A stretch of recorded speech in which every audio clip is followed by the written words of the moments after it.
Deus tem um lado. Olá, espero que você esteja bem. Nós estamos aqui mais uma vez para darmos continuidade ao estudo do livro do profeta Jeremias.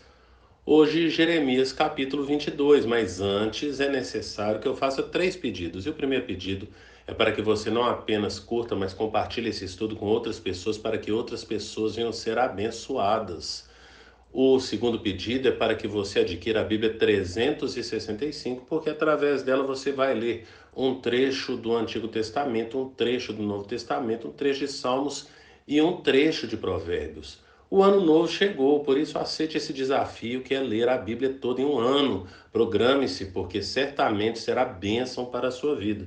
Terceiro pedido é para que você venha participar de pelo menos um dos estudos que nós disponibilizamos ali na igreja. Portanto, na descrição desse estudo no YouTube ou na nossa página no Instagram, você pode conferir os dias, horários e temas de cada estudo. Então, venha participar, porque certamente você vai adquirir mais conhecimento da palavra do Senhor. E depois desses pedidos, eu quero compartilhar capítulo 22, versículo 1 até o versículo 5, que diz: Assim diz o Senhor: desça ao palácio do rei de Judá e proclame ali esta mensagem. Ouve a palavra do Senhor, ó rei de Judá. Tu que te assentas no trono de Davi, tu tem tu, teus conselheiros e teu povo que passa por essas portas. Assim diz o Senhor: administrem a justiça e o direito. Livrem o explorado das mãos do opressor. Não oprimam nem maltratem o estrangeiro, o órfão ou a viúva, nem derrame sangue inocente neste lugar. Porque se vocês tiverem o cuidado de cumprir essas ordens, então os reis que se assentarem no trono de Davi entrarão pelas portas desse palácio em carruagens e cavalos, em companhia de seus cavalheiros e de seu povo. Mas se vocês desobedecerem a essas ordens, declara o Senhor, juro por mim mesmo que este palácio ficará deserto. Agora nós vemos então aqui as palavras do profeta Jeremias para os reis, e aqui fala quem são esses reis.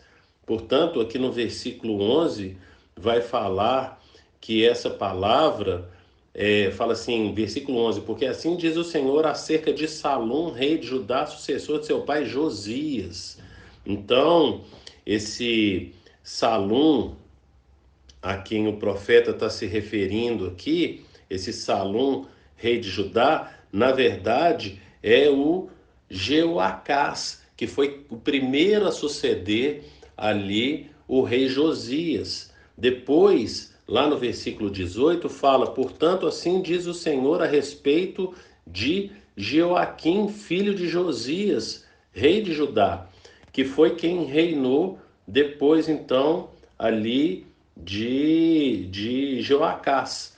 E por último, vem a palavra lá no versículo 24: juro pelo meu nome, diz o Senhor, que ainda que você, Joaquim, filho de Joaquim, rei de Judá, e agora então é para o neto de Josias, terceiro que reinou aí, e o quarto rei que vai reinar aí, que a gente viu no estudo de ontem, foi Zedequias, rei de Josias, filho de Josias.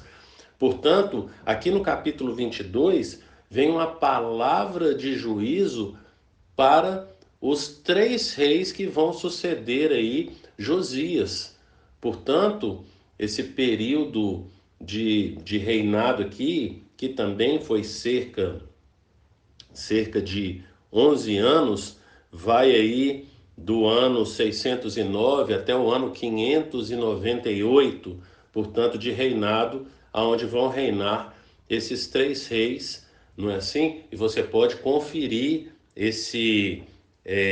essa passagem de como que foi o período desses 3 reis lá em 2 Reis, capítulo 23. Você vai ter a partir do versículo 31 o reinado, então o capítulo 2 Reis 23, a partir do versículo 31, reinado de Jeoacás. filho de Josias. Depois, lá no versículo 36, começa lá o reinado do rei Jeoaquim. E depois, no capítulo 24, versículo 8, o reinado do filho de Jeoaquim, o rei Joaquim. Portanto, esses três reis aí que reinaram, os três juntos, cerca de 11 anos ali no Reino do Sul. O profeta Jeremias traz essa palavra e, como diz o título desse estudo hoje, Deus tem um lado. Falei várias vezes aqui no estudo do profeta Jeremias, você pode conferir para os estudos para trás aí, que algumas vezes eu falei a respeito de que Deus tem um lado. Também nos profetas menores, quando eu fiz o estudo ali dos profetas menores, mostrando que Deus tem um lado. E de que lado que Deus está? Deus está do lado do pobre, do órfão, da viúva, do estrangeiro, dos marginalizados. E isso não significa que essas pessoas elas vão viver eternamente com Deus. Não é isso. Mas Deus olha com olhos especiais para a causa desse público. Portanto, o Senhor vem chamando a atenção desses três reis na forma como eles têm conduzido o seu reinado. Dá uma olhadinha, a gente sempre pede para que você leia todo o capítulo para assim, a partir daí, participar aí desse estudo e entender melhor por que nós pensamos esse estudo. E eu quero trazer para a nossa reflexão, além dessas palavras aqui que o Senhor está falando para os três reis.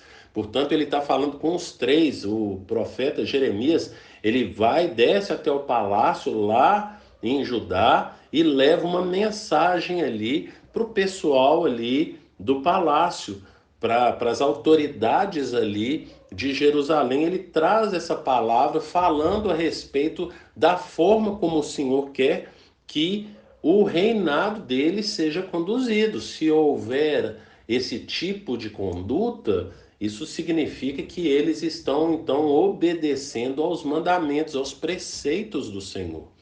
E na fala que a gente destacou aqui, desse pronunciamento de Jeremias para as autoridades ali de Jerusalém e para esses três reis, e vem palavras então para os três reis, aqui no versículo 15, eu quero destacar aqui o versículo 15, a partir do versículo 15 aqui, versículo 15 e versículo 16, que fala: você acha, e essa palavra, eu preciso lembrar que essa palavra está sendo falada aqui para o rei Salum, não é assim? Lembrando, como nós já falamos aqui, que o rei Salum, na verdade, é o rei Jeoacás, que a gente lê lá, então, em 2 Reis, capítulo 23, o rei Jeoacás.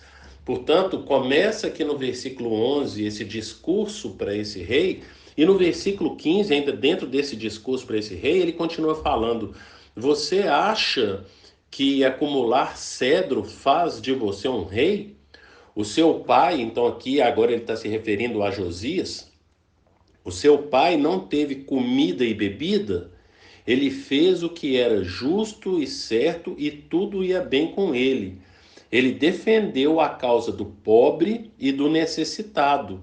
E assim tudo corria bem. Não é isso que significa conhecer-me? Declara o Senhor. Portanto, aqui a gente já percebe então essa fala do Senhor, mais uma vez, falando da postura de Josias. E o texto começa falando então dessa palavra para esses três reis que iriam suceder Josias, dois filhos e um neto, falando que eles reinaram e não fizeram aquilo que agrada ao Senhor.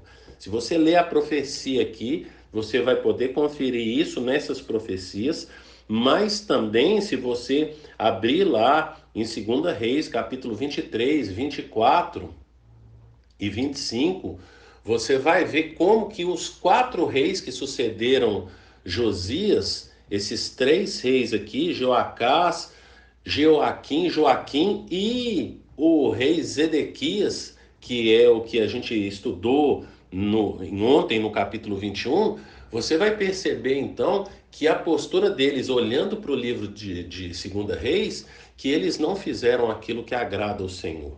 E o que agrada ao Senhor? É esse olhar para o outro. Lembre-se que Jesus, questionado pelos sábios da época dele, né, pelos fariseus, eles perguntam como que o Senhor interpretava a lei, e Jesus pergunta para eles como que eles interpretavam a lei, e eles vão falar então amar a Deus sobre todas as coisas e amar o próximo como a si mesmo. E a discussão lá vai ser quem que é o próximo então. E aqui fica claro quem que é o próximo. O próximo é todo aquele que, quando estivermos no caminho e encontrarmos essas pessoas que têm algum tipo de necessidade e que nós devemos voltar o nosso olhar para ele. Lembre-se que o mundo, como Jesus falou, o mundo jaz no maligno e o mundo tem um pensamento egoísta. Ego no grego é traduzido por eu. Ego no grego é a primeira pessoa do singular. Portanto, nós não podemos ter esse pensamento egoísta. Muito pelo contrário, nós precisamos incluir na nossa oração, nos bens que a gente recebe, a gente tem que compartilhar com essas pessoas. O que o Senhor vem falando aqui no versículo 15, e ele faz uma pergunta, e eu quero ressaltar novamente aqui o versículo 15, ele fala: você acha que acumular cedro faz de você um rei? Então, acumular cedro é acumular para ele, é riqueza para ele, olhando só para ele. E aí o Senhor faz uma pergunta retórica: o seu pai não teve comida e bebida? Porque Josias cuidou então ali dos pobres e dos necessitados e abriu então ali os tesouros dele para essas pessoas. E faltou comida e bebida? Essa é que é a pergunta do Senhor. Deus não vai deixar faltar. Nós precisamos ter um olhar de compaixão. O evangelho necessariamente passa pelo outro. Não há evangelho sem o outro, sem o próximo nas nossas vidas. A necessidade do próximo tem que ser a nossa necessidade. A causa do próximo tem que ser a nossa causa. É isso que o Senhor está trazendo, e ele ainda fala numa outra pergunta retórica: não é isso que significa conhecer-me? Conhecer ao Senhor passa pelo próximo. Lembre-se lá de Mateus capítulo 26, quando eu tive fome, me deste de comer, quando eu tive sede, me deste de beber, quando eu estava nu, me vestiste. Então, na verdade, Mateus capítulo 25, a partir do versículo 31, você vai ler e vai perceber. Mateus capítulo 25, versículo 31 fala: quando o Filho do Homem vier na sua glória, com todos os anjos, assentar-se-á em seu trono na glória celestial, todas as nações serão reunidas diante dele, e ele separará umas das outras, como o pastor separa as ovelhas dos bodes, e colocará as ovelhas à direita e os bodes à esquerda. Então o rei dirá aos que estiverem à sua direita: venham benditos de meu Pai, recebam como herança o reino que lhes foi preparado desde a criação do mundo. Pois eu tive fome e vocês me deram de comer, tive sede e vocês me deram de beber, fui estrangeiro e vocês me acolheram, necessitei de roupas e vocês me vestiram, estive enfermo e vocês cuidaram de mim, estive preso e vocês me visitaram. Então os justos lhes responderão: Senhor, quando te vimos com fome e demos de comer, ou com sede e demos de beber? Quando te vimos como estrangeiro e te acolhemos, ou necessitado de roupas e te vestimos? Quando te vimos enfermo ou preso e fomos te visitar? Versículo 40, o rei responderá: digo-lhes a verdade, o que vocês fizerem a alguns dos meus menores irmãos, a mim o fizeram.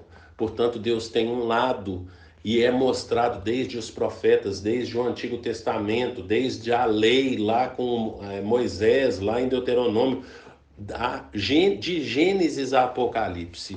Deus tem um lado, e ele está do lado dos necessitados, como já disse aqui Não significa que os necessitados viverão eternamente com o Senhor, mas significa que nós temos que ter esse olhar para essas pessoas, porque esse é o olhar do Senhor. Nós precisamos, a dor do outro precisa doer em nós. Esse é o verdadeiro evangelho. O evangelho nos leva a nos compadecer dos outros, assim como Jesus se compadeceu de nós e deu sua vida na cruz do Calvário.